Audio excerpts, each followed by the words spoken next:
razón. Ahora sí. Ok, entonces la notación científica la idea es escribir de forma más compacta. Lo que vamos a querer hacer es escribir el número como un número entre 1 y 10 y multiplicado por un exponente. Este es un relativo para que no se confunda con una B, con un 6. Entonces, en este caso, por ejemplo, este número yo lo puedo escribir, bueno, si uno cuenta los ceros, uno se da cuenta cuántos exponentes de 10 ocupa, sería 1, 2, 3, 4, 5, 6 y 7. Entonces lo podría escribir como 1,2 por 10 a la 7. De la misma manera, si el número es muy pequeño, ¿verdad? Si tengo, si fuera 0,00012, entonces también yo lo que quiero hacer es no tener que escribir todos estos, entonces lo que hago es escribirlo con en notación científica, pero como es un número menor que 1, entonces el exponente tiene que ser negativo. Entonces aquí empezaría a contar, a correr la coma 1, 2, 3, 4, 5. Este sería 1,2 por 10 a la menos 5. Entonces recuerden que el menos es dividir, entonces obviamente este es menor que 1, entonces esto sería, tiene que ser negativo porque tendría que ser 1,2 por 10 a la 5, para que no dé menor que 1. Ven que si yo me equivoco y lo pongo más, entonces me va a dar menor que 1, entonces está, eh,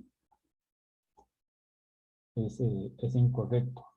La ventaja de hacerlo así, digamos, dependiendo de las unidades que yo tenga, es que, por ejemplo, a la hora de multiplicar dos números, y uso notación científica,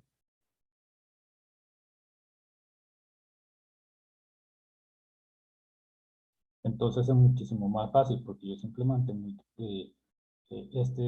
estas potencias las multiplico 10 a la 7 por 10 a la 5 y simplemente sumo los exponentes, multiplico esto por esto, entonces esto me da 3,6 por 10 a la 8. Perdón, a la 5, 7, 12.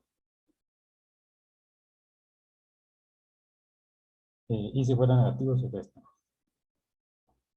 Pero entonces básicamente eso es lo que hace uno con notación científica. Igual puede usar los prefijos. Entonces, por ejemplo, también esa es otra. Si uno tiene un kilogramo, bueno, 1000 gramos, entonces en lugar de usar gramos, usa kilogramos. Entonces escribe eh, un kilogramo en lugar de escribir eh, eh, los 1000. Y si quisiera escribir en gramos en notación científica, entonces son 1,0 por 10 a la 3 gramos.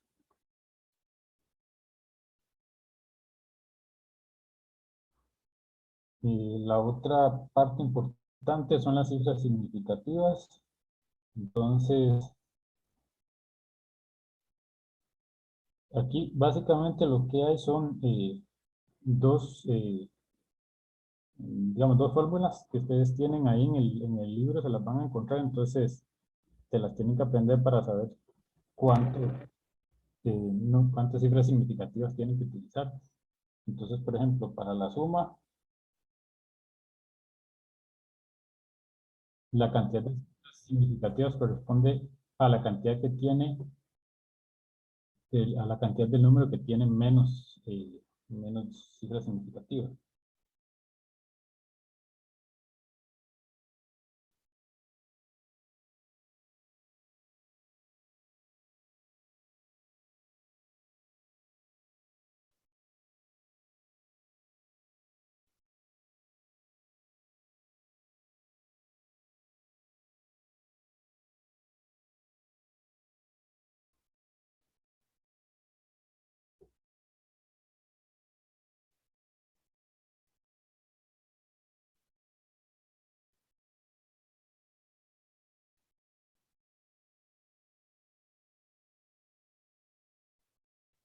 Ok, entonces, las cifras significativas son las que aparecen, ¿verdad? Después de la coma. Eh, ya sea en notación científica o no es en notación científica. Entonces, por ejemplo, si yo tengo 1,03 más 1,580, creo que estoy escribiendo el cero, ¿verdad? cuando uno escribe el 0, en realidad, si uno lo escribe, está diciendo que es una cifra significativa en el sentido de que yo puedo hacer la medición y yo fui capaz, por ejemplo, de medir hasta este dígito y lo que me dio fue un 0. Eh, no significa que simplemente lo puedo descartar. Entonces dice que hay que usar la que tiene menos cifras significativas, entonces es esta. Entonces cuando yo sumo, en este caso me daría 2,61. Tengo que usar 2 porque este tiene 2, este tiene 3. El resultado total es 2,610, ¿verdad? Eh, pero este 0 no lo pongo porque tengo que usar las cifras significativas de que tenga menos. Y para la multiplicación dice que no debe ser mayor que el menor número. Entonces igual, 1,03 por 1,580, entonces no puede ser mayor al menor, que sería este. Entonces uno hace la multiplicación y solo con esto sería 1,xx, ¿verdad? Ahorita entonces, si yo tengo si tengo notación científica, entonces, por ejemplo, si yo tengo 1,03 por 10 a la 3 más 1,580 por 10 a la menos 2, por ejemplo, entonces yo lo que veo es esta parte para las cifras significativas. Solo puedo tener dos cifras significativas. Entonces vean que sería 1,03. Hagámoslo de esta manera para verlo más fácil. Sería 1030 más, este es 1,580 entre 100. Esto sería, correr la coma, sería 0,01580, más o menos. Entonces,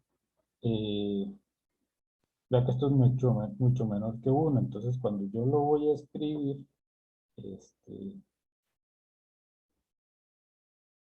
básicamente, al utilizar la cantidad de cifras significativas sería básicamente el, el mismo número aproximadamente, porque esto es muy pequeño. Generalmente en física cuando nos sale un número así muy pequeño simplemente no se cuenta. Por ejemplo, cuando está haciendo uno una medición y le sale un número de este tamaño, como los números tienen errores, entonces un número tan pequeño queda cubierto por el error de este otro. Pero en este caso terminaría siendo, terminaría quedando igual, ¿verdad? 1,03 por 10 a la 3. Porque es eh, porque este es el que tiene el menor número de cifras significativas.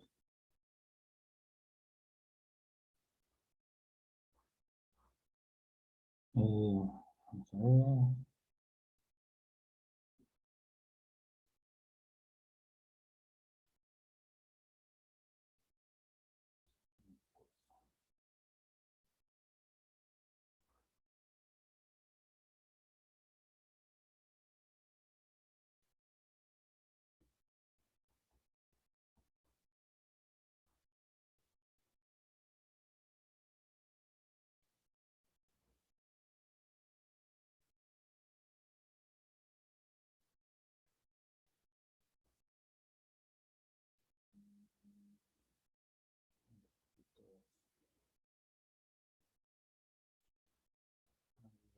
¿Qué pasó con esto? Me cambié y no lo estoy haciendo mal porque no me lo hace las páginas limpias. Eh,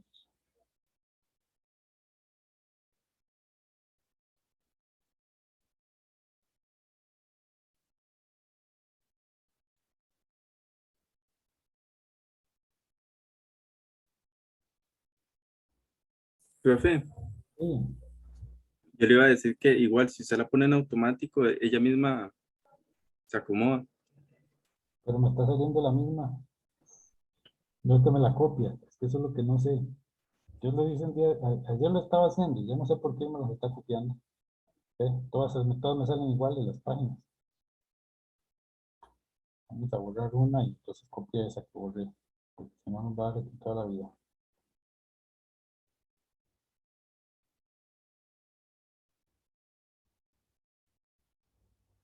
Es que uno de los compañeros de ustedes me sugirió esta aplicación. Lo que me gusta es que me parece que es menos pesada que la otra que tenía. Entonces la otra es más pesada y a veces como que hace que la conexión sea más lenta y hasta se me pega la tablet. No, sí fui yo, pero es que sí no sé, a mí nunca me pasa eso. Lo que veo es que usted la puso como en tamaño de hoja. Yo la pongo en automático. Vamos a ver. No, me la sigo copiando. Hagamos otra. Porque si no nos va a dar.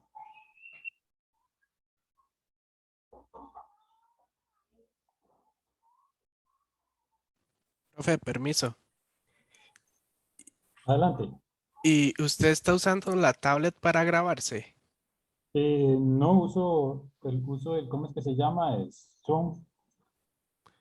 Porque tal vez eso también le afecta un poco a, digamos, a la tablet. Pero si no lo usa así, entonces todo bien. Sí. Yo es que empecé, grababa directamente a la tablet, pero lo que pasa es que a veces eh, una vez se me quedó pegada y se me perdió la grabación. En cambio con Zoom me queda, si la grabo a la nube me queda ahí, se me pega la tablet, pero ahí queda grabado lo que tenía grabado. Por eso es que, pero bueno, yo creo que ya vamos a seguir para no atrasarnos más.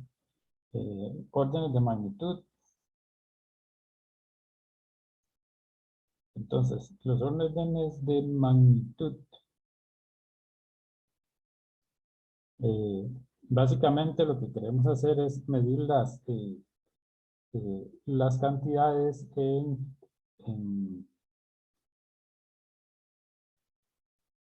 factores de 10, por ejemplo. El orden de magnitud, si yo escribo una cantidad de notación científica, escribo 1,3 por 10 a la 3.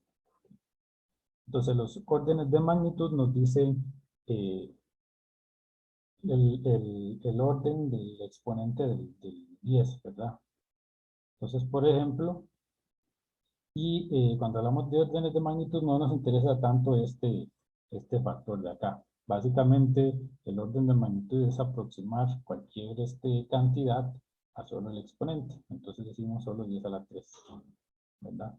Esto es porque generalmente es muchísimo más fácil hacer cierto tipo de cálculo. Entonces, por ejemplo, si hago 1,3 por 10 a la 3, multiplico por 1,5 por 10 a la 6, entonces vean que eh, yo tengo que multiplicar esto para saber el número exacto, que es más complicado que yo simplemente multiplicar los exponentes, porque me va a dar 3 por 6, 3 más 6, 9, entonces va a ser aproximadamente 10 a la 9. Entonces ya yo sé el orden de magnitud eh, de la cantidad. Y eso me permite compararlo, porque por ejemplo, entonces, si yo tengo otro número que es eh, del orden 10 a la 20, por ejemplo, entonces yo sé que el número que está aquí delante es menor que 10. Yo simplemente hago la división, por ejemplo, 10 a la 9 entre 10 a la 20, y ya yo sé que esto va a ser 10 a la menos 11, entonces ya yo sé que es un número muy, muy, muy pequeño. Lo único que hay que tener cuidado es, hay que ver primero estos números también cuando estamos haciendo, digamos, operaciones de este tipo para ver si la multiplicación de esto me va a dar otro exponente. Entonces, por ejemplo, si yo tengo 3 por 10 a la 3 por 4 por 10 a la 6, entonces vean que cuando yo multiplico estos dos me va a dar 12. O, o bueno, pues digamos que es 3,5 por 4 por 10 a la 3. Entonces, yo sé que es mayor que 10, pero no sé exactamente cuánto, entonces no importa, yo sé que va a tener que sumarle uno más, entonces va a ser 1 de la multiplicación de este por este, 3 serían 4 y 10 serían 6 serían 10, entonces queda 10 a la 10. La idea generalmente de los órdenes de magnitud es poder, poder comparar cantidades, ¿verdad? De esta forma. Generalmente también se utiliza para hacer expansiones, no solo se habla, digamos, de 10 a la 10, sino yo considero algún parámetro eh, alrededor del cual yo quiero expandir una función. Por ejemplo, yo tengo esta función f de x y la escribo como alfa x, eh, digamos, alfa x más beta x al cuadrado más gamma x a la 3. Entonces, si yo, por ejemplo, sé que x es Profe, un... ¿Sí? como dice el compañero en el chat, ¿es 10 a la 4 o 10 a la 10? Y podría explicar un toque de eso, es que me enredé. 10 a la 10, sí. Este de acá, Exacto. ok. El punto aquí es que, vea, lo que hicimos, si lo hacemos así, no, perdón, como en que los números, estos números de acá son menores que, o sea, multiplicados me dan un número menor que 10, yo solo sumo los exponentes, ¿verdad? Vea, 3 más 6 me da 9.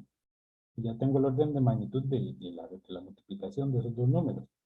Pero, si estos dos números multiplicados me dan mayor que 10, entonces yo tengo que considerarlo cuando voy a escribir el número total, porque voy a tener, estos dos me van a dar un número mayor que 10. Entonces voy a tener un 10 ahí, aquí tengo 3, son 4, y aquí tengo 6, son 10. Ok, gracias. ¿Sí? Y si es cuando es en sumas, entonces esto es más fácil, ¿verdad? Si tengo 3 por 10 a la 3, más 4 por 10 a la 6, entonces aquí uno lo que tiene que hacer es factorizar el 10 a la 3, entonces me queda 3 más 4 eh, por 10 a la 3, y esto queda por 10 a la 3, ¿verdad? Entonces obviamente 3, ahora este 3 es muchísimo más pequeño que 4000, que es este número, ¿verdad?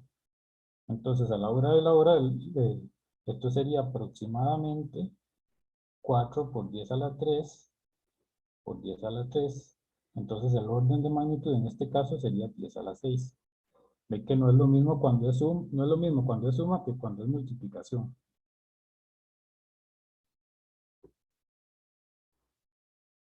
¿Verdad? Porque esto sería, bueno, esto sería básicamente este número, si no lo escribo completo, sería 4,003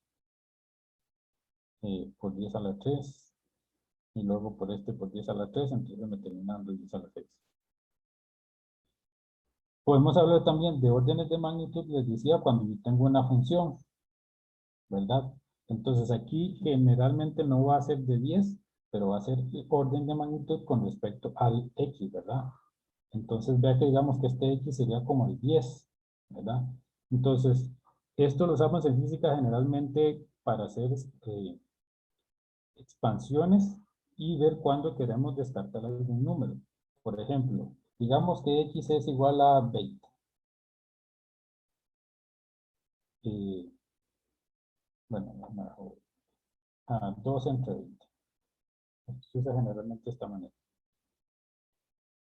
Entonces, vean que, bueno, primero va a ser alfa x, que es igual a alfa entre 2 a la 20.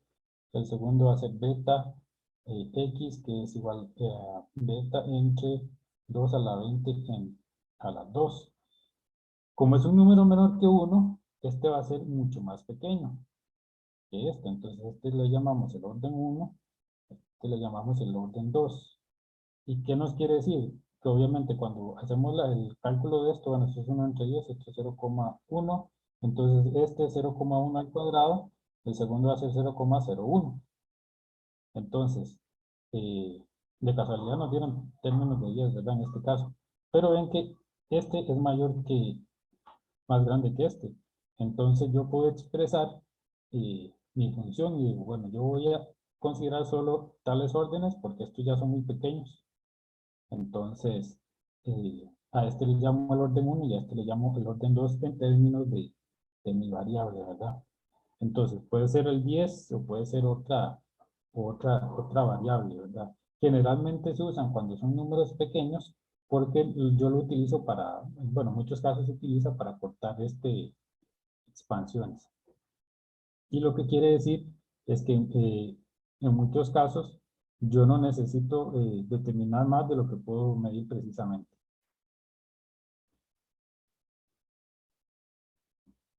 Ok, ¿alguna duda con respecto a esto? Profe, Sí, ¿podría repetir eso último? Es que no entendí muy bien. ya estoy acá. Sí, Ok, verá que cuando hablamos el orden de magnitud en términos bueno, el orden de magnitud generalmente se refiere a cuando estoy hablando en notación científica de 10, el exponente de 10.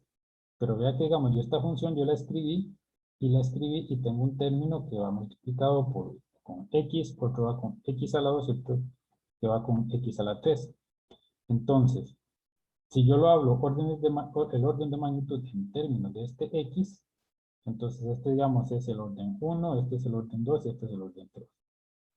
¿Para qué nos sirve eso? Nos sirve para saber cuál es el término más grande o más pequeño, para poder compararlos. Entonces, en este caso, si yo digo que es 2 entre 20, el x, entonces el primero va a ser un alfa por 0,1, que es 2 entre 20, es 1 entre 10, es 0,1.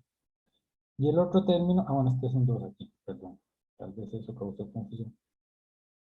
Entonces va con el cuadrado, cuando yo lo elevo, me va a dar 1 entre 10 a la 2, me va a dar 1 entre 100, que es este número. Entonces, como el número es menor que 1, ya yo sé que si lo elevo al cuadrado va a ser mucho más pequeño que el número que yo tengo. Entonces, yo puedo utilizar eso para decir que este número, digamos, el segundo, si, independientemente del número que sea, yo lo voy a descartar porque yo sé que es más pequeño. Eh, Esto es para que lo tengan en mente. Tal vez aquí no lo vayamos a ver tanto, pero lo van a ver en el futuro. Entonces la idea es que se acostumbren eh, en física pensamos mucho en términos de las cantidades eh, o sea, muchas veces no resolvemos el problema de forma analítica y completa. Es muy difícil hacer eso. Generalmente calculamos, aunque sea teóricamente, números que tienen un determinado error. O utilizamos algo que se llaman expansiones, como en este caso. Entonces siempre estamos comparando términos con otros. Entonces el orden de magnitud también nos permite comparar un término con otro. Si yo tengo una expansión o una función, entonces puedo hacerlo también de esta manera. Si tengo eh, estos otros números, ¿verdad? Obviamente tiene que ver uno cuál es alfa y beta, pero en esencia esta es la forma en la que uno lo piensa. ¿Queda más claro? O si no queda bien claro, me dice. no, profe, ya entendí, gracias. Perfecto.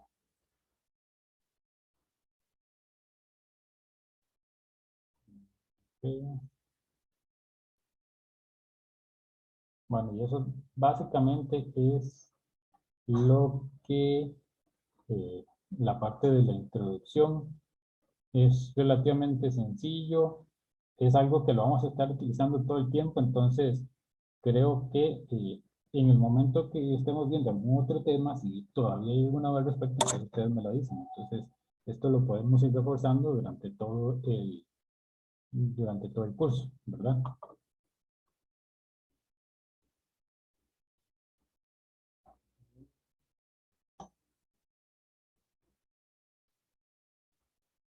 Ok, ahora entonces vamos a pasar a la parte este, de lo que es del análisis vectorial, ver la parte, digamos, de vectores.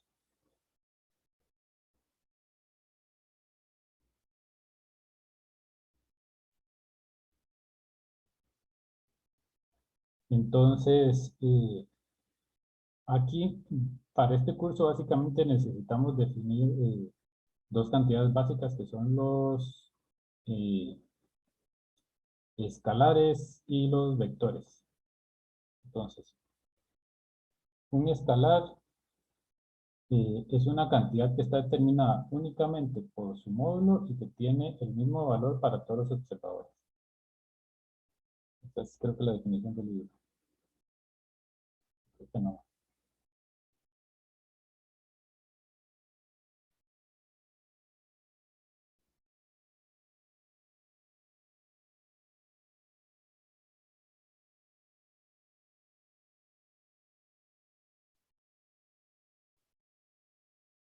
El mismo valor, no, que es para todos los observadores.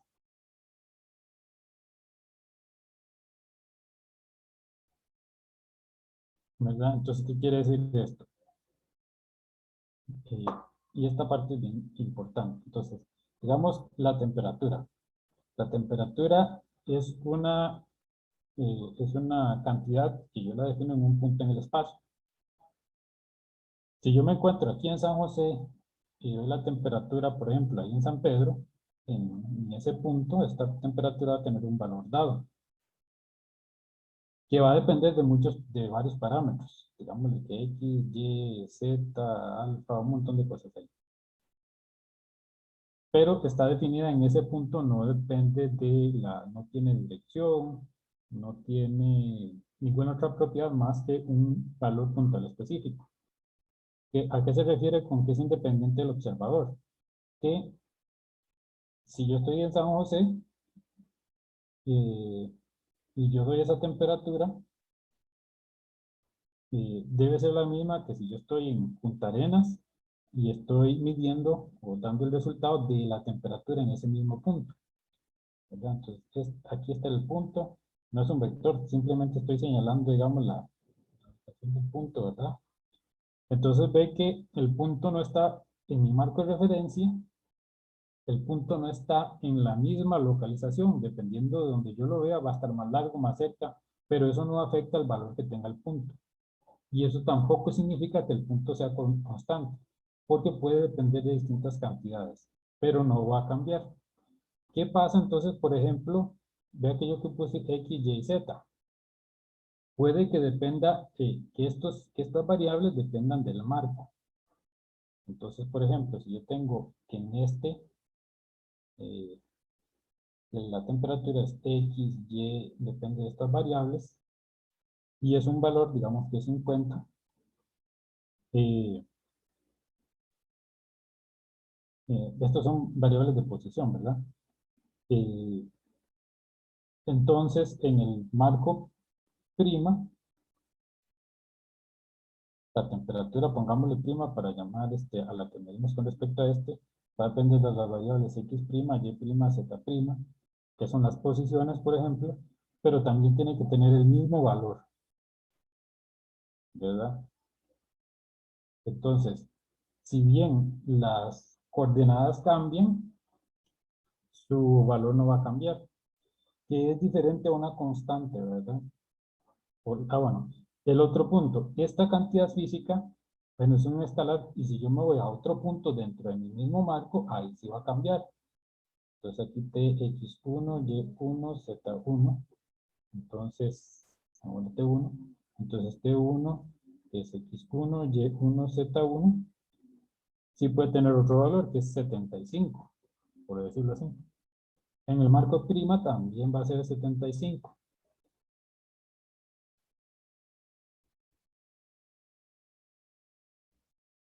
Entonces, la cantidad T no es constante dentro del marco, pero el valor no depende del observador. Eso es un escalar.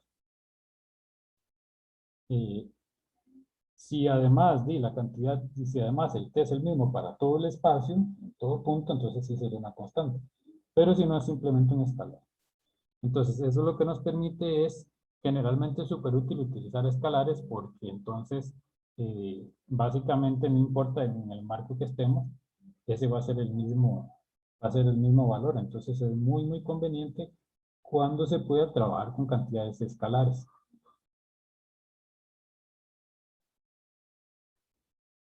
Por otro lado, tenemos una cantidad vectorial.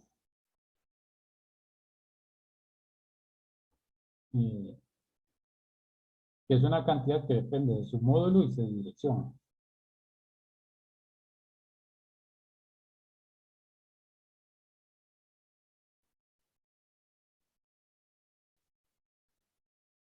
Entonces, creo que este fue el ejemplo que me dieron a mí cuando me enseñaron esto, pero bueno. Entonces, yo tengo una cantidad, digamos que esto es una fuerza, ¿verdad? Entonces, todos somos conscientes, las fuerzas son vectores, tienen magnitud y dirección, solo como para la manera de motivación. Entonces, claramente todos somos conscientes de que si alguien está haciendo un movimiento con el brazo y está ejerciendo una fuerza, la dirección es muy importante, porque dependiendo de dónde apunte, ¿verdad? Nos va a pegar o no nos va a pegar. Entonces, esa cantidad es una cantidad vectorial. Yo la determino con base en la magnitud, que sería más o menos el largo, digamos, de la flecha, y la dirección. Y la dirección va a depender del marco, ¿verdad? Entonces, por ejemplo, si aquí está la persona y aquí estoy yo, ¿verdad? Entonces vea que en mi marco, si este hace la fuerza en este sentido, entonces yo tengo que cambiarme, ¿verdad? Pero si, si yo tengo otro marco, bueno, yo soy el observador, pero si yo estoy de este lado, ¿verdad? Es otro marco de observación, entonces la fuerza nunca me va a pegar. Entonces en este marco, el efecto, la fuerza va para acá, va hacia el origen, por decirlo así, y aquí se está alejando del origen. Entonces, y por eso es que, dependiendo del marco, así va a ser la dirección, ¿verdad? Otra forma de verlo es, bueno, si yo estoy, es como el vector de desplazamiento, es R, es el vector que me dice cómo ir de un punto A un punto B. ¿Cómo me muevo yo de un punto A a un punto B? Entonces, este vector, por ejemplo, no va a hacer lo mismo, y digamos, de Punta Arenas a San José,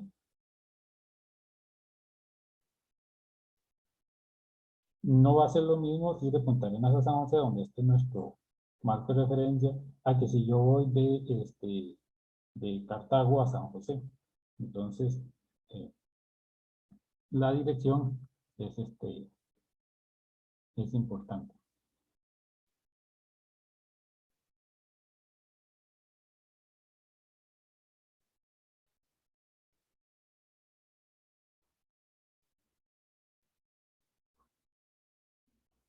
Ahora lo otro que tenemos que ver es, ahora sí, cómo describimos el vector. Si yo tengo un marco de referencia, podemos empezar en 3 dimensiones. Entonces aquí yo tengo una dirección que es X, tengo Y y tengo Z. Entonces en 3 dimensiones yo dibujo este vector. Es básicamente una flecha, imagínense en un espacio tridimensional, una flecha. Entonces esta flecha uno la puede describir utilizando componentes. Vea que si yo proyecto, hago una sombra de esta flecha sobre este plano, entonces me va a dar una idea de la dirección sobre ese plano en que se mueve, en que está este vector.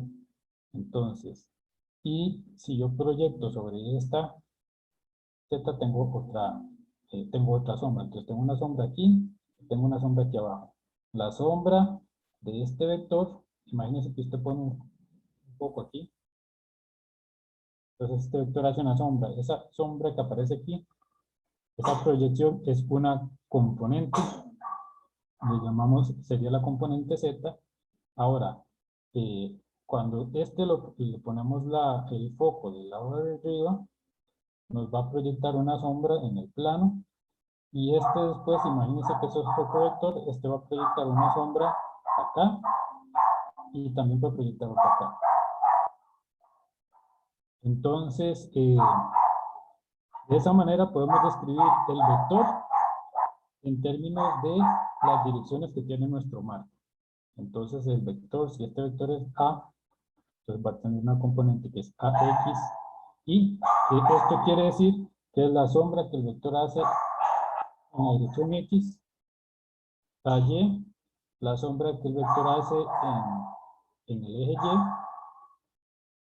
Y AZ, la sombra que hace en Z.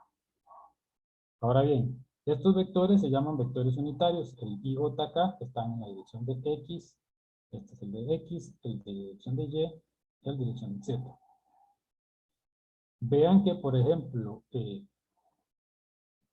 para poner algo que se mueve en esta dirección, algo que va para acá, yo no puedo utilizar de ninguna manera, no se puede utilizar esta dirección, ¿verdad? No puedo, ni esta otra las puedo utilizar, combinarlas para que me dé una dirección en este sentido. Todos estos vectores son vectores unitarios ortogonales, cada uno es perpendicular al otro. Entonces yo no puedo utilizarlos para expresar, digamos, sumar dos para expresar una dirección. Entonces, para muchos de los casos, cuando vamos a trabajar con vectores, uno lo puede ver de forma algebraica, o como una cantidad algebraica. Entonces, si yo tengo, era lo que les dije el otro día, si yo tengo 10 chayotes, entonces yo solo puedo sumar chayotes con chayotes. Cuando yo vaya a manipular para sumas y restas los vectores, por ejemplo, entonces es lo mismo esta dirección. Como son vectores unitarios, solo para vectores unitarios, entonces yo no puedo sumar, digamos, 10, bueno, sí lo puedo sumar, pero no lo puedo simplificar. Si yo tengo 10i más 10k, por ejemplo, esto no puede ser 20i ni 20k. Tiene que ser igual 10i más 10k. Es lo mismo que decir, digamos, 10 chayotes más 10 jocotes. Yo no puedo escribir solo una, tengo que escribir las dos.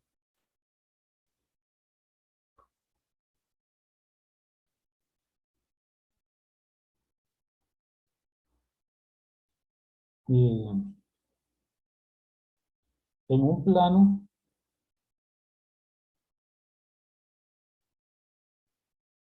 si yo solo tengo dos direcciones, y este es nuestro vector, entonces encontrar las componentes es relativamente fácil.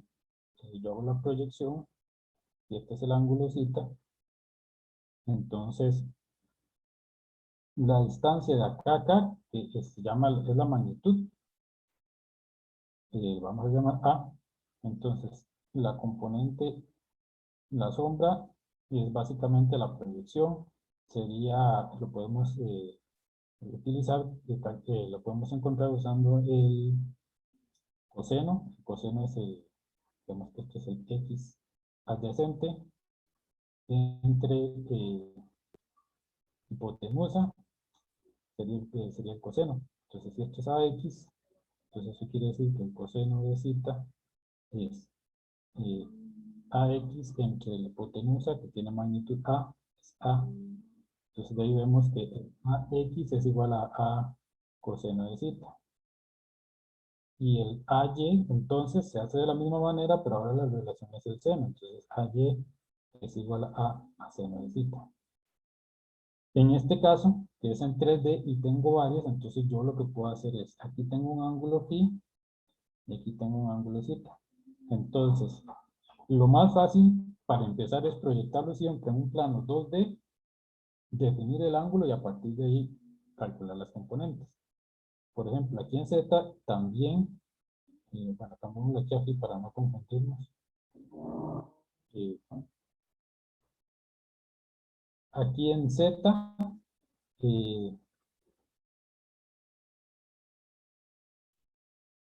¿cómo es aquí en Z es igual, simplemente hago la proyección, entonces en Z va a ser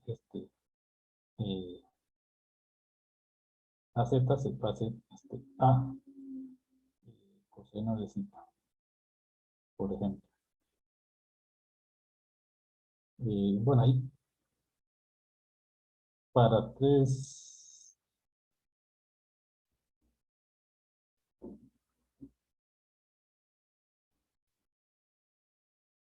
Y la otra parte, bueno, vamos a ver si ven que este ángulo es zeta, este ángulo de acá es zeta, entonces el ángulo acá es 90, entonces aquí sale otro triángulo, tal vez esta parte está más difícil de ver, entonces este es el complemento de 90, entonces también, y como hago es una proyección, este debería ser un ángulo de 90, entonces también puedo hacer un triángulo para proyectar sobre este que está acá. Entonces, este que estaría acá, y vamos a hacer este triángulo, sería, este es el A, esta es la proyección en XY, y este es el AZ, por decirlo así. Entonces, eh, si el ángulo de acá, este es zeta, entonces este sería zeta. Entonces, esta proyección en el XY sería, este es el opuesto, entonces sería A seno de zeta, sería la componente, sería esta parte de acá. ¿Queda claro esto o está un poco enredado esta parte? Hago de nuevo el dibujo para que quede más claro. Sí, profe, porfa. Sí, profe. Ok. Estoy pensando en que esto les puede salir en otro. Vamos de nuevo entonces. Tal vez haciéndolo aquí si puedo encontrar. Vamos a usar otros colores. Entonces vean, voy a hacer la proyección en el plano XY.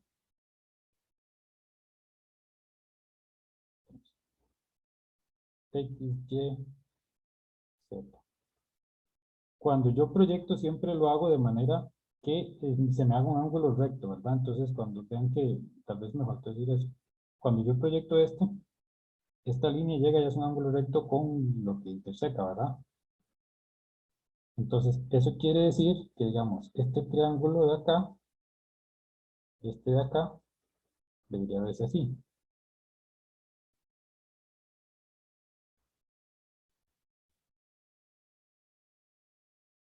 ¿Verdad? Entonces, si yo pongo este ángulo zeta, aquí estaría el z, ¿verdad? Entonces, este ángulo es zeta, ¿verdad? Entonces, por ley de ángulos internos, entonces si este ángulo de aquí es zeta, este de acá tiene que ser zeta también. ¿Cierto?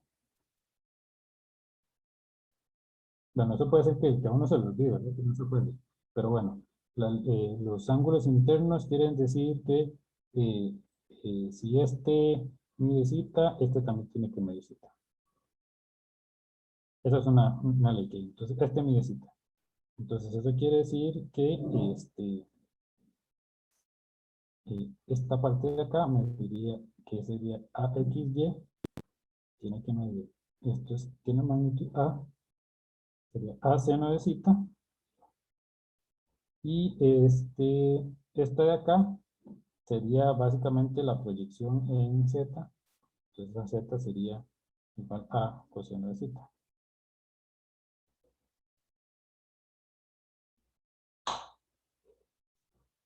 Si lo hago ahora, entonces, por ejemplo, esta es la magnitud de esta línea, ¿verdad? Entonces, si yo después quiero la componente en Y, entonces después tengo que hacer de nuevo lo mismo. Pero entonces ahora aquí este es AXY, y cuando hago la proyección, entonces ven que me va a quedar, no me va a quedar simplemente A seno coseno de phi, sino que va a quedar otro término más.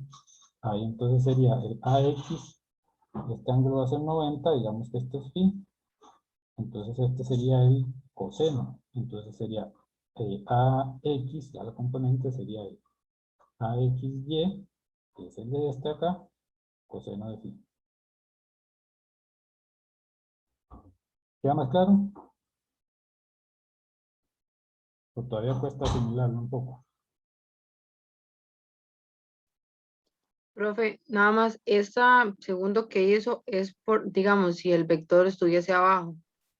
Es que sí, es que son 3 dimensiones. Lo que pasa es que como cuando tengo 2 dimensiones, eh, tengo que proyectarlo digamos, en Z me queda fácil, pero en este plano tengo que proyectarlo 2 veces. Entonces, por eso es que se complica, ¿verdad? Digamos que yo la proyección de este sobre este eje, me queda más complicada sacarla de una sola vez. Entonces hago primero una y después hago la otra. Bueno, esto es no lo vamos a necesitar tanto ahorita al principio, pero solo para que lo vean. ¿Quieren un pequeño receso? Para regresar en unos minutos.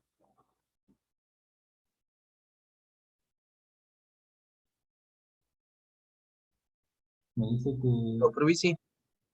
Ok, Profe, me serviría. Por mí también. perfecto. Entonces, tenemos por lo menos 5 minutos. Bueno, un poquito más de 5 minutos. Regresamos a las 8:05. Ok, perfecto, profe. Gracias. Ok.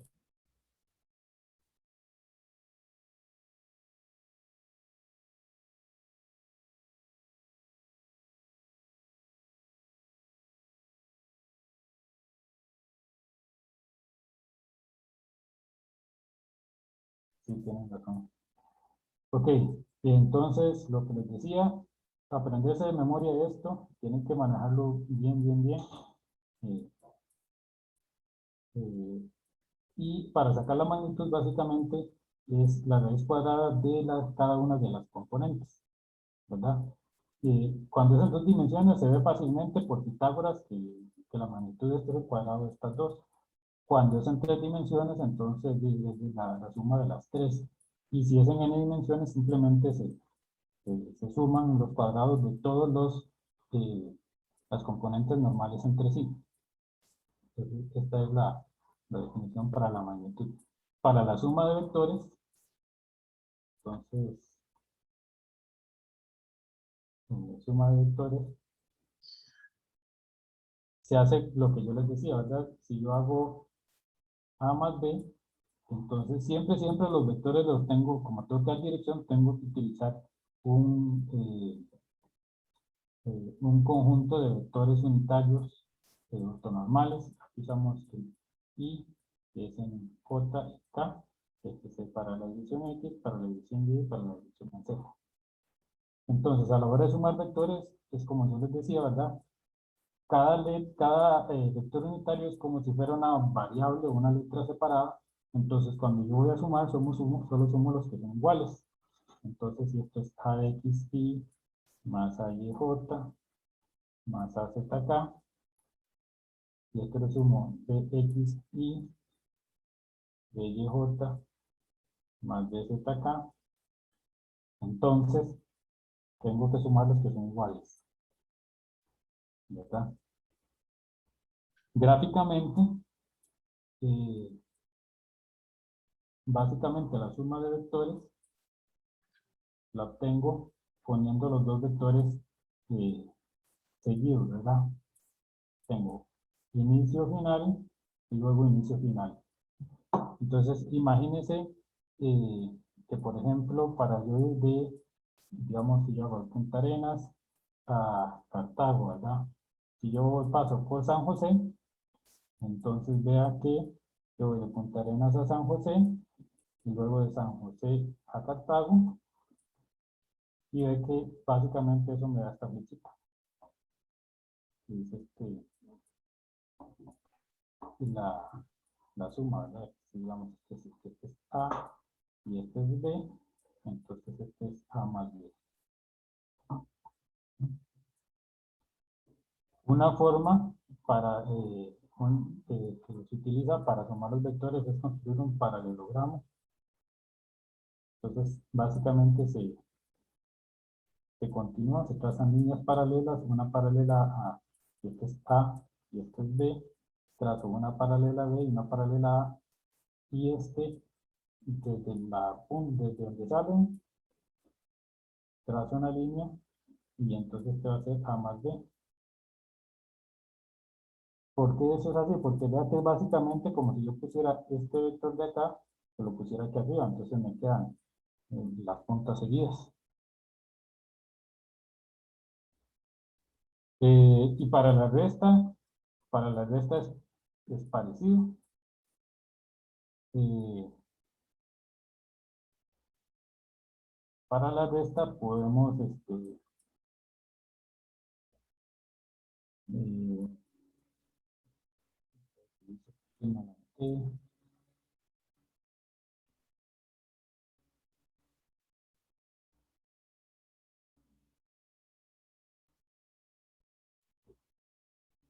eh, para la resta, la parte que se hace con componentes es igual, solo el resto los que tienen el mismo vector unitario. Y bueno, ahí en el libro viene una imagen. Vamos a ver.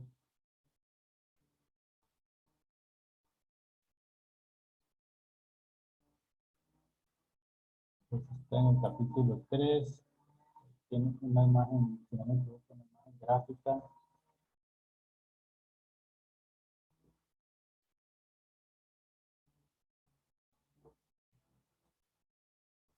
Bueno,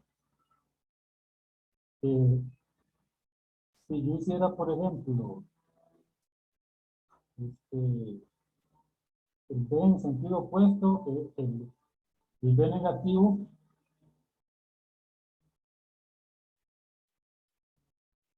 digamos que tengo esto así, entonces ve que este es A, este es B y este es C.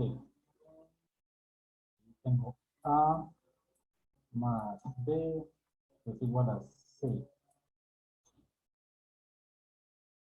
Ahora, si yo le doy vuelta al, digamos, al C, lo que hago es cambiarle la dirección, entonces el menos C sería una flechita para acá.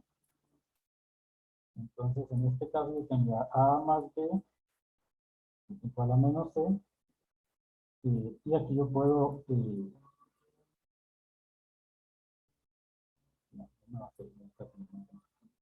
entonces queda igual, B. Hago la flecha para acá. Voy a borrar luego el nombre, porque si no me voy a confundir. Hagamos otra forma. Entonces, este es A, este es B, y este sería C. Entonces, esto es A más B es igual a C. Si yo paso esta C para acá y el B para acá, como si lo espejo como en álgebra, entonces me queda A menos C es igual a menos B. Entonces, ¿qué quiere decir eso? Eso quiere decir que el menos lo que hace es cambiar la dirección de la flecha. Entonces, si este es C y este es A, entonces menos B, ve que aquí va para acá, entonces aquí tiene que ir para acá. Entonces, gráficamente, el vector de la resta llega, ve que llega a la punta del positivo y sale del que se resta.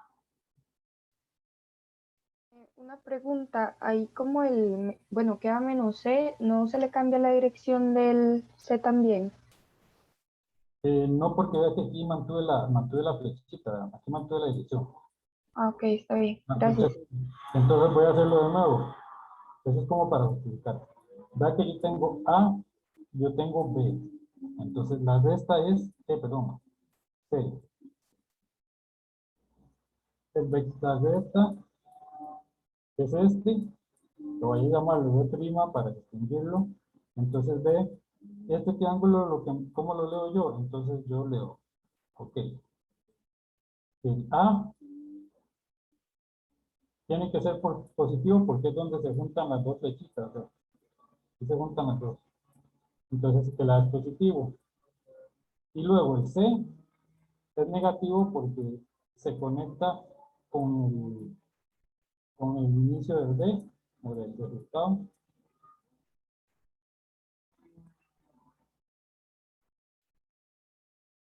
Y esto sería igual a B'. Es una forma gráfica de verlo. Para serles sincero, yo esta forma gráfica no me la sé, yo casi nunca la uso. Esta sí, pero esta no. Simplemente yo lo construyo este, cambiando un menos, el menos, si yo tengo un vector, el menos el vector va en sentido contrario, entonces quiere decir que este es B, entonces este es menos B.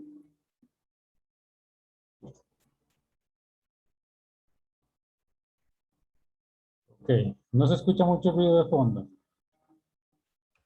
No, No, profe, Profe. se escucha bien. Que vienen a cortar el pasto precisamente a esta hora, entonces, pues no, no se escucha la verdad. ok, vamos a ver, ¿dónde estaba? Profe, porque arriba le quedó menos B y abajo B. Esta es una prima. Le puse una prima para no escribir menos B, Ok. ¿verdad? Bueno, esto fue como para justificarles por qué el dibujo tiene esa forma, ¿verdad? O otra forma de verlo. Como les digo, yo esto gráficamente no lo uso casi que nunca, ¿verdad? Entonces, también para que ustedes tengan una idea de cómo manipular las variables. Profe, una pregunta. Sí, El último triangulito, digamos, en la C, la flecha para dónde va, a la izquierda o a la derecha, acá. para acá. ¿Y por qué sería negativa, digamos, si va para los positivos? Porque, vea que digamos, la resta, yo quiero restar dos, entonces los pongo que los dos salen desde el mismo punto. Tienen el mismo origen. El mismo origen. Entonces esto es resta. Y ahora lo que tengo que decidir es quién va positivo y quién va negativo, ¿verdad? Entonces, el resultado de esa resta es una flecha que une esas dos puntas. Entonces, ¿cómo sé yo cuál es el positivo, A o B? Si yo pongo la flecha, está para acá, ¿cuál creen que vaya positivo? ¿Va el B o el A? B. El B, porque donde se juntan las flechas, es el que queda positivo, el A queda negativo, y el resultado sería este de acá, pongámosle T.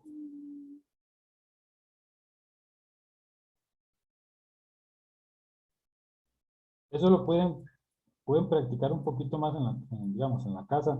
Como les digo, no es tan necesario saberse esto, eh, pero es para que ustedes vayan teniendo una idea de cómo se suman y se restan los vectores y cómo los puedo manipular.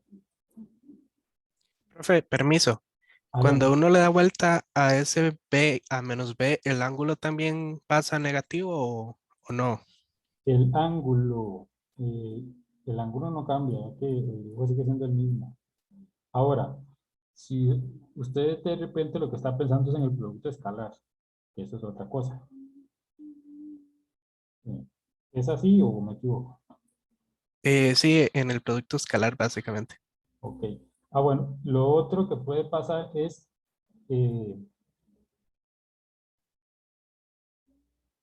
vean que este es mi vector, ¿verdad? Que tengo A, Y y A, X. Ahora, si yo le cambio la dirección, entonces él va hacia el otro lado, hacia abajo, ¿verdad? Entonces cambiarle la dirección es como que yo dibuje el que está por acá.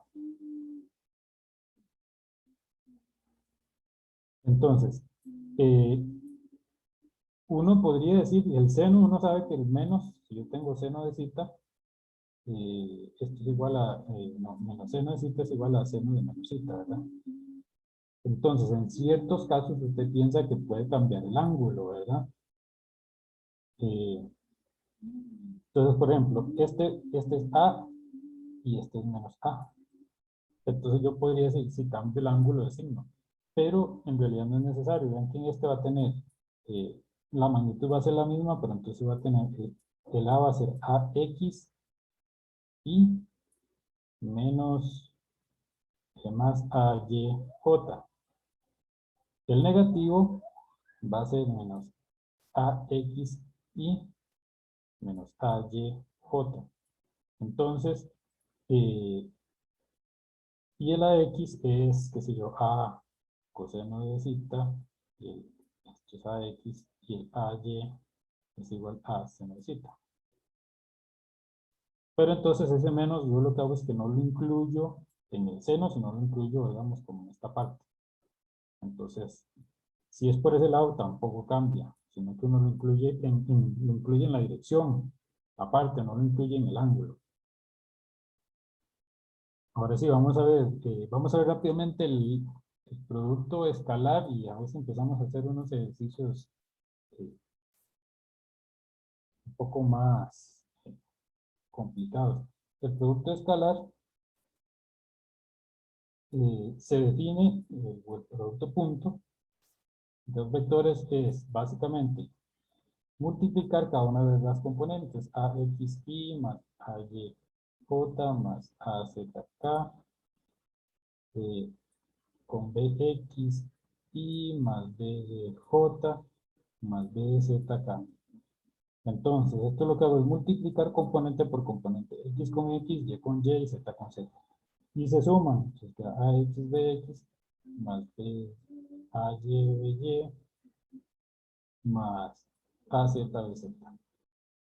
Ven que esto es un escalar, no tiene dirección. Entonces esto es, por eso se llama producto escalar, porque no tiene dirección. Otra forma de escribirlo que se puede mostrar es que es A punto B va a ser igual a la magnitud de A por la magnitud de B por el coseno del ángulo. Entonces el producto punto nos da información sobre el ángulo entre dos vectores. Este es A y este es B. Entonces nos da el ángulo entre dos vectores. Y va con el coseno. Entonces, ¿qué quiere decir? Si el ángulo es pi medios, entonces el coseno es 0, y eso implica que son perpendiculares. El ángulo es de 90 grados. Entonces, el producto escalar lo que hace es, bueno, nos dice el ángulo y nos va a decir la componente que es paralela. Y eso lo vamos a ver, ya lo vamos a ver por qué. Entonces, ven que yo tengo este vector. Este es A. Este es AX. Este es X, este es Y. Y este es AY. Entonces, vean. El I es un vector unitario, al igual que el J y al igual que el K. Entonces, yo puedo hacer, son unitarios, significa que la magnitud es 1. Si yo hago I por I, entonces la magnitud de 1 y el ángulo son paralelos, significa que es 0, entonces esto es 1. Y puedo hacer lo mismo entre ellos, ¿verdad? Con el J, con el K. Pero entonces, veamos ahora el AX. El AX es A coseno de zeta. Si yo hago A punto I, en este caso, ¿qué va a pasar? Me va a dar magnitud de A, que es simplemente A, la magnitud de I, que es 1, por el coseno de zeta. Entonces, eso quiere decir que el AX es igual a A punto I. Eso lo que quiere decir es que el producto escalar lo que hace es calcular la componente paralela al vector al que yo proyecto, ¿no? Entonces, la componente en X es la componente paralela al eje X. Entonces, si yo hago el producto punto con Y, voy a obtener esa componente. Ve que si yo lo hago con J,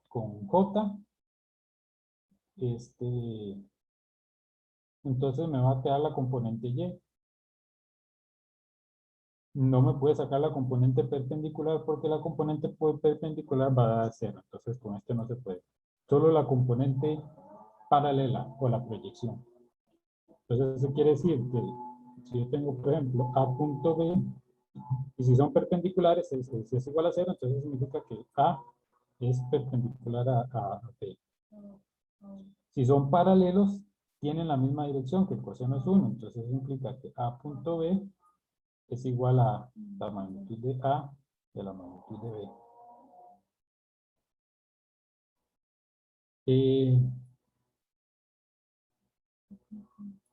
Para definir los vectores unitarios, Un vector unitario se define como, bueno, un vector unitario, le ponemos un complemento arriba, entonces es el vector dividido entre la magnitud. Y vamos a ver qué pasa. Entonces, digamos que que es este vector que tiene componentes a, x y a y. Entonces yo voy a sacar la magnitud de este. Entonces el a lo puedo escribir como ax entre a y más ay entre aj. Y cuando saco la magnitud, entonces va a ser la magnitud de a va a ser la raíz de ax al cuadrado entre a al cuadrado más ay al cuadrado entre a al cuadrado. Y la magnitud de a es igual a al cuadrado, es ax al cuadrado más ay al cuadrado. Por tal razón, entonces yo estos dos los agrupo, me queda la raíz de ax al cuadrado más ay al cuadrado entre a al cuadrado. Y entonces estos van a ser, esto es 1, y me queda que la raíz es 1. Entonces ese es el vector unitario. Entonces el vector unitario se define como el vector dividido entre su magnitud. ¿A qué quiero llegar con esto? Entonces, si yo tengo a punto b, que es igual a a por b, significa que son paralelos, entonces vean que yo podría hacer lo siguiente. Eso lo que me dice es que b es paralelo a a. Entonces la dirección de a es esta, entonces yo podría escribir b como su magnitud en dirección de a. De manera que entonces yo hago a punto b, esto sería ser igual a por a unitario, por b, por a unitario, me da igual a por b. Solo para que lo tengan, digamos, en mente, qué significa que sea paralelo, que puedo utilizarlo también de esta otra forma. Otra cosa que puedo hacer también es, yo puedo escribir un vector como una componente paralela a un vector, por ejemplo, a un b unitario paralelo a b, más un a con una componente perpendicular a b. Entonces, estas son formas que también puede utilizar uno para describir, para que las tengan en mente y las puedan utilizar cuando les convenga, ¿verdad? Ok.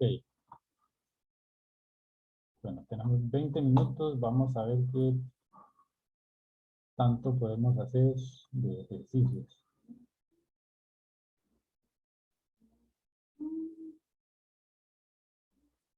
Ah, por cierto, en la página, en las lecturas, el profesor Fabián puso unos ejercicios.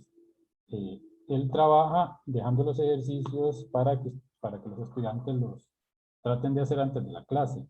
Como yo no les había dicho, entonces lo que pueden hacer es intentar hacerlos y los podemos ver al principio de la próxima clase. Y yo también les voy a asignar unos ejercicios para que ustedes intenten hacerlos. Bueno, voy a empezar a hacer ejercicios. Ustedes también me dicen si el nivel está muy básico, si quieren un nivel más alto para darme una idea de dónde estamos. Profe, disculpe un momento. Sí. Disculpe, los problemas que recomendó Fabián es que me estaba metiendo aquí ¿cómo se llama? A mediación virtual y veo que dejó una serie de problemas pero numerados. ¿Esos de qué libros son? Ah, son del Tipler. Del Tipler. Ok, perfecto. Muy amable. Muchas gracias, profe. De nada. Ok. Ok, en este problema tenemos esto. M, este es C y este es N. Ah, este, eso no voy a-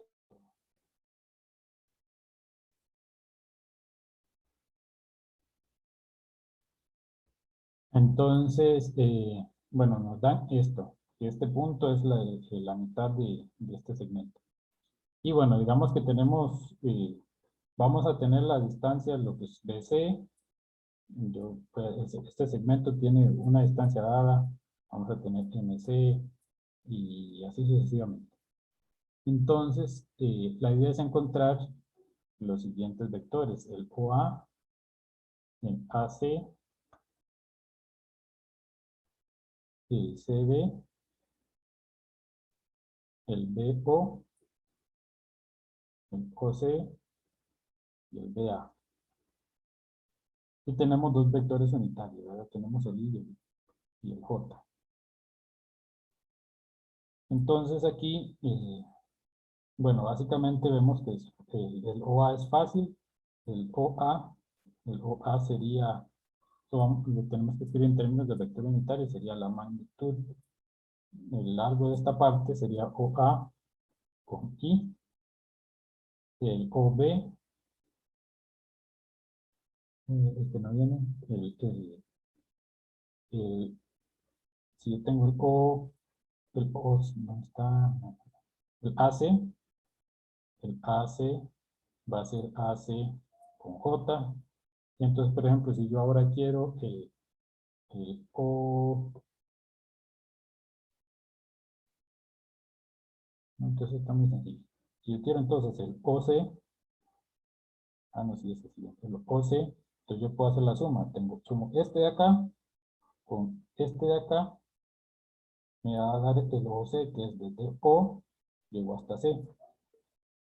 Entonces, el OC es OA, entonces quedaría OA I más OCJ. Y no tengo que hacer mucho el dedo. Si yo quiero, por ejemplo, ahora el OM,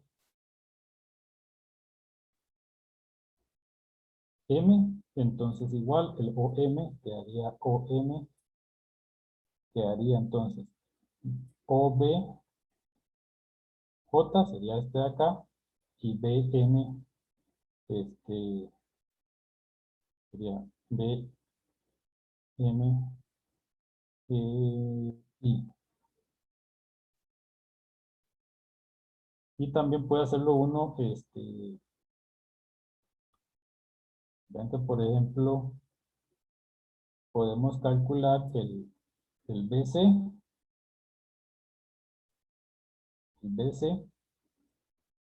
usando la resta.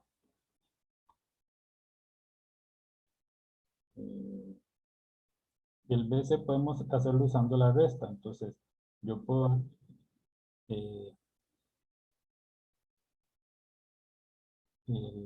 ver cuál sería el OC,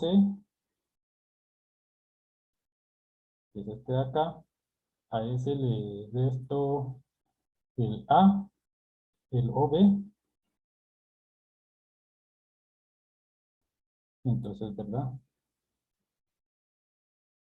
A este le resto este y me da el BC, entonces el BC sería OC, que el OC es OA y más AC J, y el OB es O más, no menos OB magnitud J.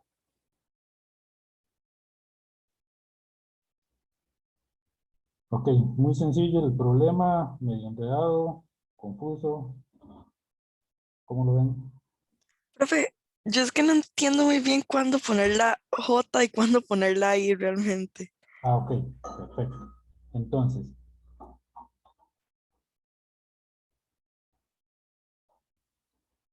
I y el J. Ok. Vea que los que van, todas las líneas que van en este sentido, o la componente que va en este sentido, va a ser I. Entonces vea que este de acá, el OA, está completamente en la dirección de I. Si usted lo ve de esta forma, digamos, si yo tengo este vector A, digamos, este es A, y usted le pone el foco aquí, ve que la sombra que va a quedar en este X va a estar completamente sobre el X, ¿verdad?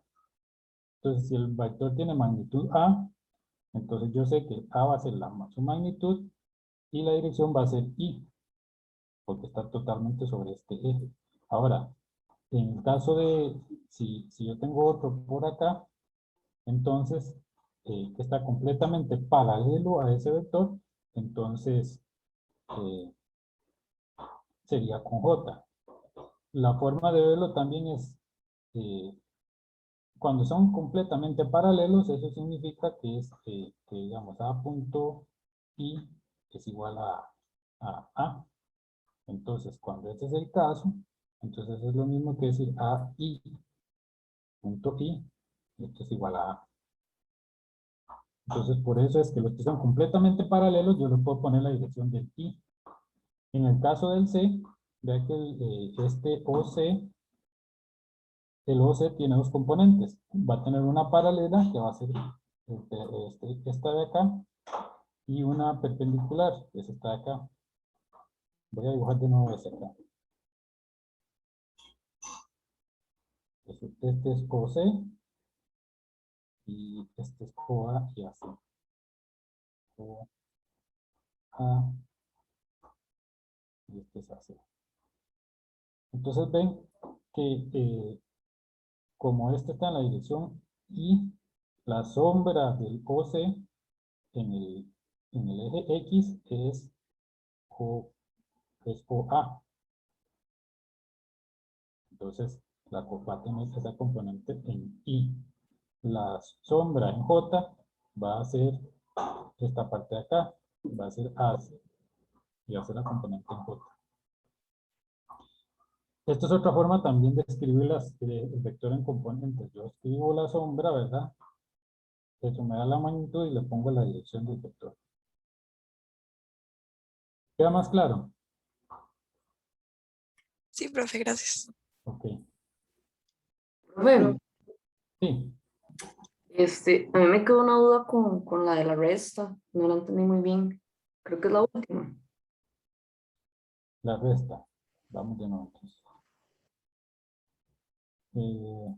La resta de... ¿Cuál es? Este de acá, ¿verdad? La Esto. debe ser igual a OC menos OB. Ajá. Vamos a ver OS. Hay que hacer el triángulo OS.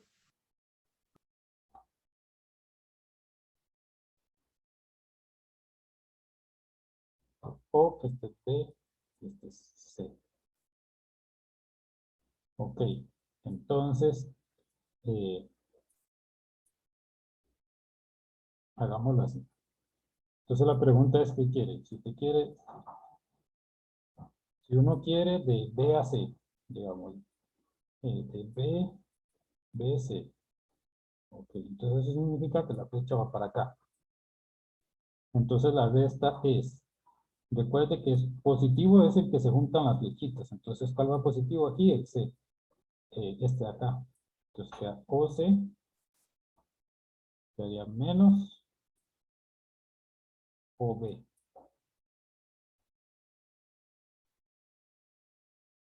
Y entonces el BC, el OC, bueno, ahí lo vimos, era O A I más A CJ, algo así. Y ahora este OB es negativo, entonces el OB, sí,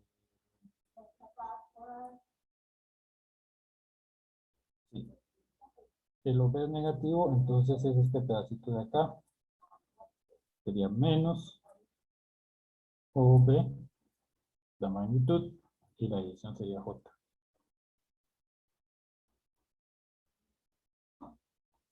Ahora sí, Profe, a mí no me queda claro de dónde salió el A, digamos, aquí. aquí vamos a hacerlo.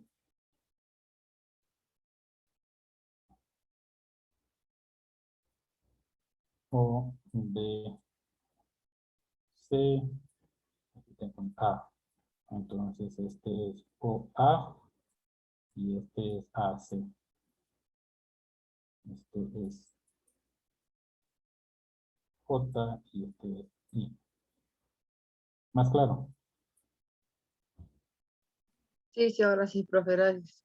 Ok. Es que me estaba refiriendo al dibujo anterior.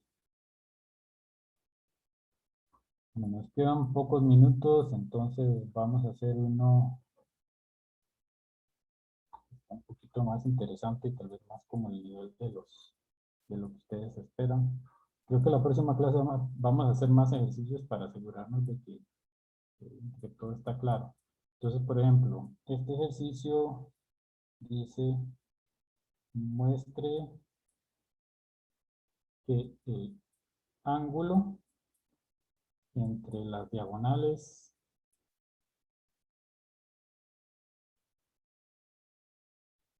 de un rectángulo construido con vectores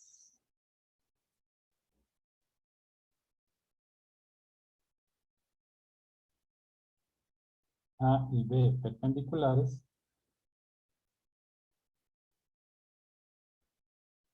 se determina por la fórmula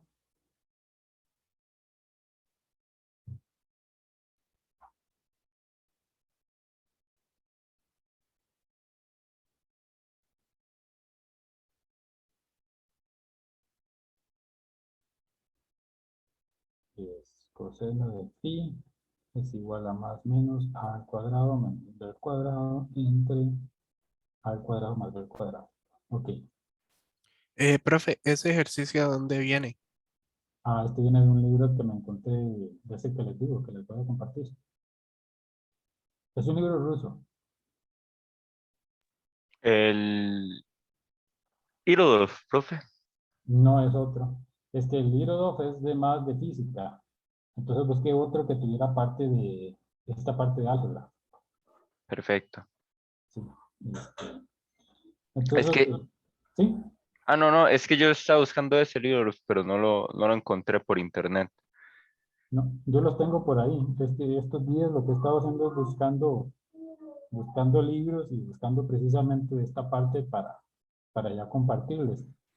Algo que podemos hacer también es, digamos, yo les comparto los libros y ustedes leen y ustedes pueden seleccionar cuáles les parece. Por ejemplo, si alguno ya ha llevado el curso, pueden seleccionar los ejercicios que creen que son más de un nivel comparado al del examen.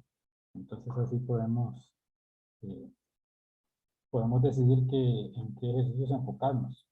Pero yo voy a tratar de... Profe, ¿Sí? ¿y usted nos podría recomendar qué ejercicios hacer? Sí, sí. Yo les puedo recomendar, pero ustedes también les puedo recomendar uno, pero ustedes pueden echarle un ojo a algún otro a ver si ustedes... Sí, pero digamos en el mismo libro. Sí, sí, exactamente. Yo les Ok. recomiendo unos, pero ustedes pueden leer otros porque de repente hay algún ejercicio que yo lo veo fácil, pero para ustedes es más complicado o viceversa. O yo les recomiendo ejercicios que ustedes los ven muy fáciles. Entonces ustedes me dicen y ahí lo vamos ajustando. Ok, entonces vean que aquí hay dos puntos importantes. Lo primero que nos dicen es que A es perpendicular a B. ¿Qué significa eso? Significa que A punto B es igual a 0. Es lo primero. Y ahora entonces hay que hacer el dibujo. Entonces tengo un rectángulo. Tengo que hacer las dos diagonales.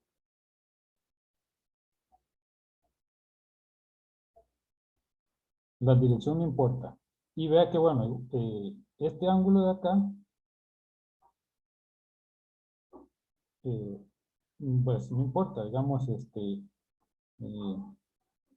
lo puedo, va a ser el mismo que poner, si yo pongo las diagonales juntas, así, ¿verdad? Que es la definición del producto punto. Este es phi. Yo puedo ponerle D1 y D2. Y ahora dice que el triángulo está formado por los vectores A y B. Entonces este es A y este es B. Entonces, para poder encontrar el ángulo yo necesito encontrar D1 y D2. Entonces vean que por ejemplo, yo puedo hacer este de acá, D1 sería B más A, ¿cierto? Entonces yo hago D1 es igual a A más B, A más B.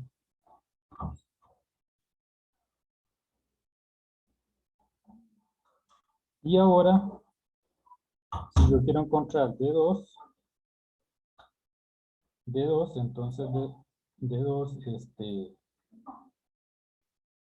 va para acá, A va para acá, y B va para acá. Entonces el D2, las flechas se juntan del D2 con A. Entonces sería A menos B.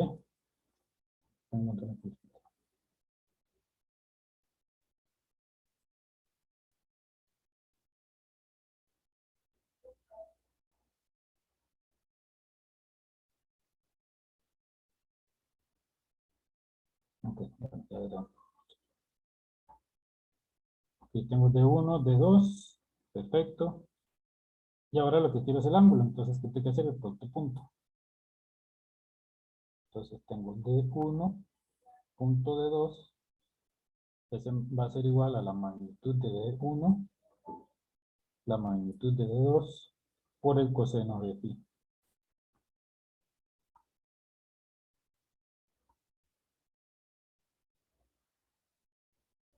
Y bueno, entonces ya ahí vamos bien.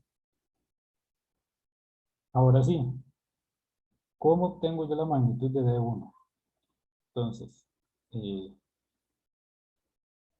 la magnitud, que creo que tal vez no lo dije de forma explícita, la magnitud, digamos, de un vector de D1 sería, se obtiene con D1 punto D1, se puede hacer de esa forma. Entonces, si yo hago D1 punto D1, va a ser A más B, punteado con A más B, y bueno, no llegamos a este punto porque no hicimos ejercicio. El producto punto es distributivo.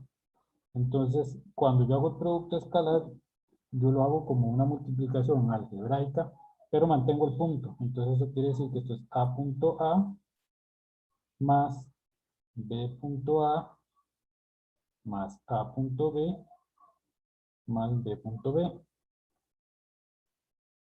Y ven por qué es importante saber que son perpendiculares, significa que eso es cero. También A punto B es lo mismo que B punto A. Entonces, esto va a ser 0, y esto va a ser 0. Esto va a ser la magnitud de A, va a ser A al cuadrado, y este va a ser B al cuadrado. Profe, pero en sí no se puede tomar también de que la magnitud de D1 es Pitágoras. También lo pueden hacer así. Sí, obviamente va a ser mucho más fácil, ¿verdad? Pero bueno, la idea es que vean esto de esta forma, pero sí, está mucho más fácil así. Entonces, de nuevo, lo que pasa es que si hace Pitágoras, entonces no utilizan esto, ¿verdad? Entonces la idea es ver para qué le sirve uno estar pendiente de que eso es cero, ¿verdad? En otros casos, uno tal vez no puede usar Pitágoras, pero entonces de una vez ustedes ven esto perpendicular y la idea es que se den cuenta que es de una vez cero. Entonces, esa es la magnitud de A, y luego la magnitud de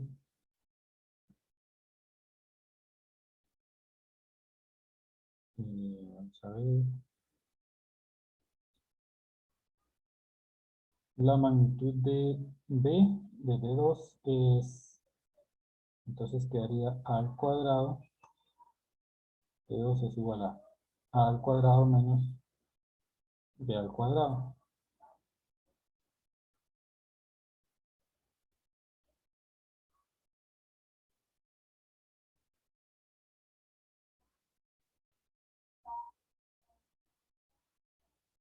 A ver, ya se me acabó la página. Es que eso es lo que no me gusta. Vamos a ver dónde, para que me quede. Bueno, yo tengo la magnitud de A, ya tengo la magnitud de D2. No, la magnitud de D2 es también Va a ser también la misma, ¿verdad? Profe, no estoy seguro, pero creo que en donde dice, allá arriba a la izquierda, dice lazo select. Yo creo que con eso usted puede como mover las cositas para poder seguir escribiendo en la misma página. Vamos a ver si podemos hacerlo por lo menos más pequeño.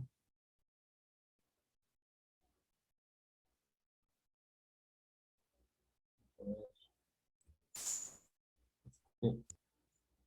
Entonces, igual, si la ponen automático, la página no se acaba. Y cuando se descarga, se acopla automáticamente a tamaño página, automáticamente. Ah, bueno, sí. Perfecto. Ok. No. Sí, entonces, bueno, la magnitud de D1 y D2 es la misma, ¿verdad? Entonces, D1 es igual a D2 es igual a al cuadrado más B al cuadrado, ¿cierto? Y ahora el producto punto de D1 punto D1 punto D2, Profe, ¿sí? perdón, es que tengo una duda. El producto punto del vector por el mismo no iría a ser el cuadrado del módulo. Este acá.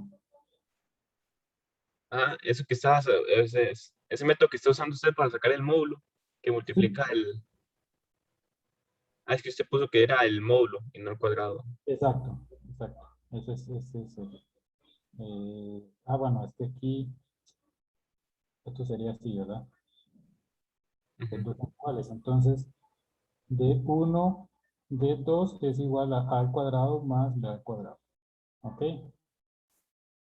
Y ahora, D1 punto D2 va a ser igual a punto A más menos A punto B más B punto A menos B punto B.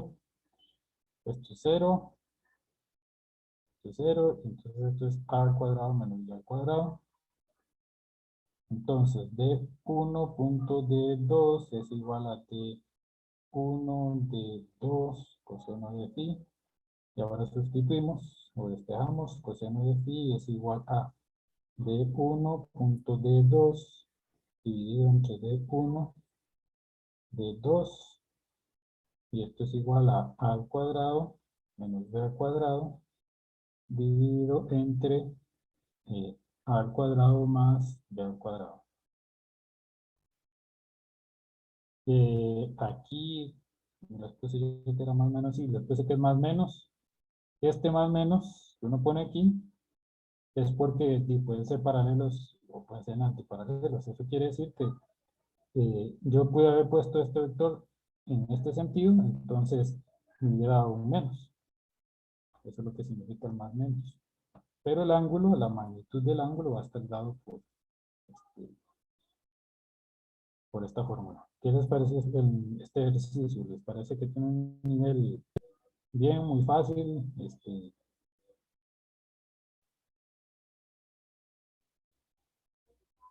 ¿Tienen problemas más complicados? ¿Profe? Sí.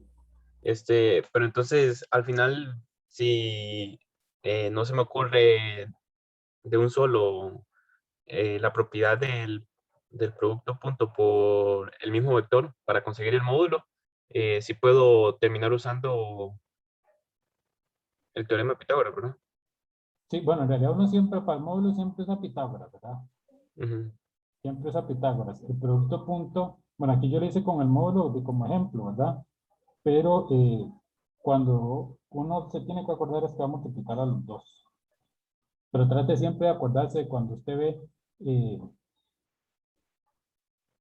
lo que tiene que acordarse es que el producto punto del mismo vector es el módulo, porque cuando usted esté haciendo ciertos cálculos, a usted no le va a aparecer Pitágoras, sino le va a aparecer AP. Entonces usted dice, de una vez, ese es el módulo. Entonces usted no necesariamente va a irse con el vector, pero entonces usted ya dice, bueno, entonces esto es el módulo al cuadrado, entonces esto es Pitágoras.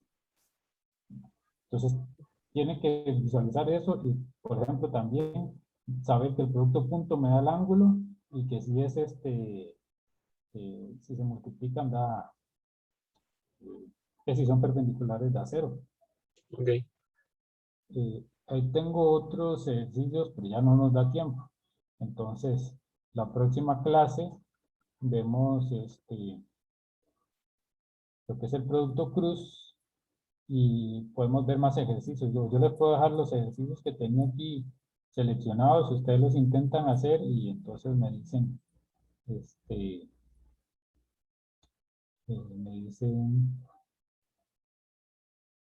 lo pudieron hacer o no, o si tienen alguna duda.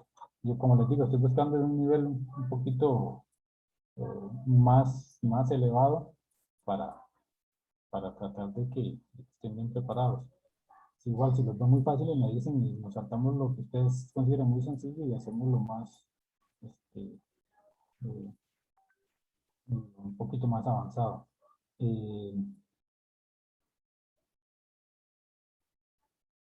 Vamos a ver qué más. Por ejemplo, un problema de este, ¿cuánto tiempo creen ustedes que les hubiera tardado resolverlo?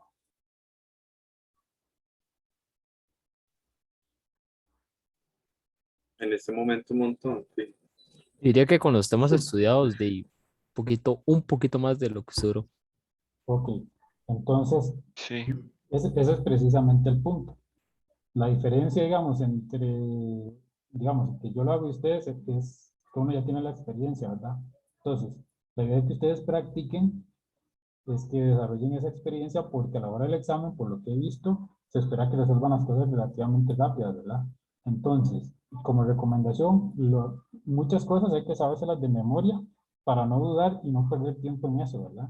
Por ejemplo, como les digo, para calcular las componentes a X y a Y, ustedes pueden hacer Pitágoras. Pero en el examen ponerse a hacer Pitágoras, que es algo que ustedes saben, les va a quitar tiempo. Entonces, ustedes simplemente se lo saben de memoria, se saben la figura y entonces dicen, si esto es así, entonces yo sé que AX es A coseno de zeta y AY es igual a seno de zeta. ¿Saben lo que me tarda a mí? Como 2 o 3 segundos. Si ustedes no se lo saben, ¿cuánto les va a tardar? Entonces, esos detallitos les ayuda a tener más tiempo para que puedan pensar lo que tienen que pensar durante el examen. Entonces, todas esas cosas que ustedes ven que se las pueden aprender de este tipo, que se van a seguir usando por lo menos para los primeros exámenes. Ya después, cuando vayan más avanzados, de tanto usarlo, se lo van a aprender. Pero cuando es la primera vez, entonces traten de manejar esos detalles.